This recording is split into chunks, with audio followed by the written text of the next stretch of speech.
What's going on, guys? So there's some names that we need to start taking a look at in the IWM, which is the small caps, the speculation names. You know, as we know, technology has been an absolute rock star, right? So, you know, we've got things like Tesla, Nvidia, Meta, all these things have been moving and moving and moving. And it's kind of hard to find new levels to play when they just constantly keep putting it high after high after high after high. Eventually, not saying that they're coming all the way back down, but eventually you do get caught in the up move when, you know, things are super extended away from their support. So what I would like to actually see is more of this rotation coming into the IWM. Start looking for some of these plays that are coming off of the bottom. LMND, you know, it was a COVID, you know, spectacle, what this thing did, and then absolutely has been destroyed for the past 2 years. If we look at the bottom floor that we came off of just a couple of months ago, going back to May, $10.29. So currently up at $20, already have doubled that investment. Anyone who was buying in that $10, $11, $12 range.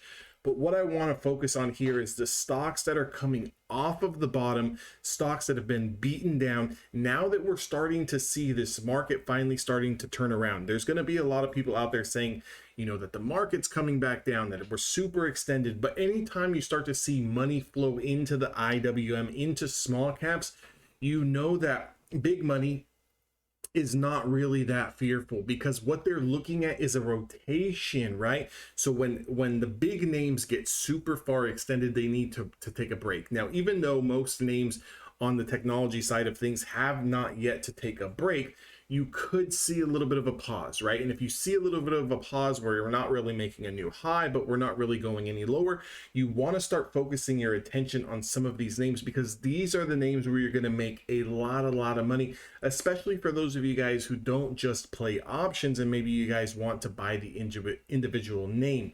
So if we look at the weekly time frame on Lemonade, $21.09 is what we closed at. We were up almost 4%, but this weekly time frame going back to last week, we closed over the 50-day moving average on a weekly time frame. That is extremely bullish. If you just kind of go back in the chart here, just 1 year, we have not ever closed over that 50-day moving average. So that's why it's very significant when a stock or a name reclaims its daily or weekly 50-day moving average.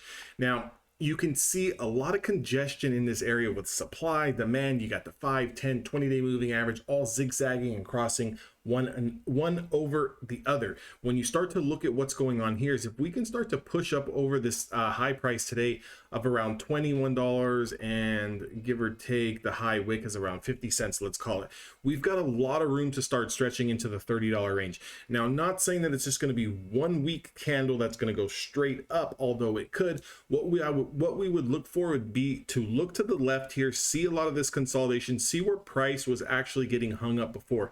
You can see going back here almost a year, we had a lot of troublesome spots here in the 23 and 24. You can also see here in that September, October, November area, we had a lot of trouble here trying to get over this price point here of that $24, $25 range.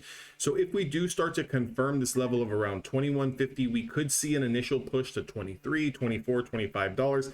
If you're a shorter term swing trader, that's where you're going to want to start taking your profits. Obviously, leave a runner on the table, because we do have that $30, $31 big boy price target ahead. Now, we will run into a little bit of supply, just due to the fact that we have the 100 EMA as well as the 100 SMA. And then you can see here, this high price here that we had off these earnings going back to last August actually put us in the same price point of around $32.75. I would expect these two areas to give us trouble here, but again, you can make a lot of money on the way up. $2, $3, $4, $5 on a $20 name is absolutely exceptional. And I'll just give you a couple more that I was looking at. You can look at things like Robinhood. So if you look at Robinhood this week, if we can hold, this will be the first week close over its 50-day moving average. It's been trading essentially in a floor, on the floor, for over a year. So if we look at the first time we're going to close back over the 50-day moving average, going all the way back here to around March and April,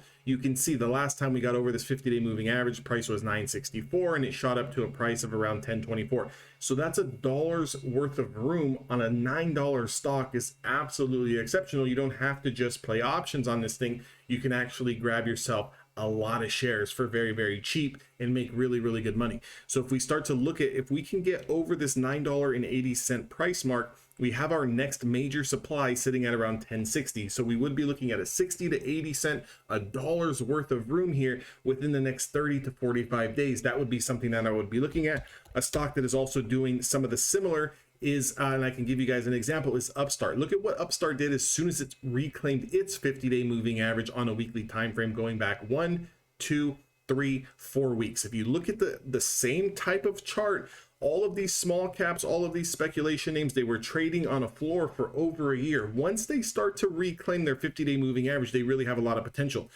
The first week that we closed over the 50-day moving average on UPST was $25, and currently 4 or 5 weeks later, the stock is trading at $37.27 in the after hours, which is a $10 move in a matter of 1 month. So if you can get $10 on a name that costs $20, you are doing a very, very, very good job. Now, even Upstart still looks like it has more room.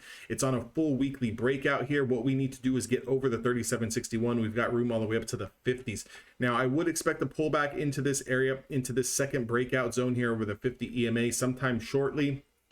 But again, if we pull back into this rising support between 28 and around $32, this is going to want to be the next reload zone on this stock. So that's what you want to start looking for. If you can't find names to trade, or you're a little scared about playing some of the bigger names like Tesla and Amazon and Meta, the stocks that have really been running all year, you want to be looking at these names that are coming off of the floor, because I think there's a lot of potential in these names. If you guys want to join the Discord, make sure to join. That link is down in the description box below. If you guys are looking for my strategy and my course outline and one-on-one coaching, make sure to visit evolutiontraders.com and become a lifetime member, and I'll see you guys all on the inside.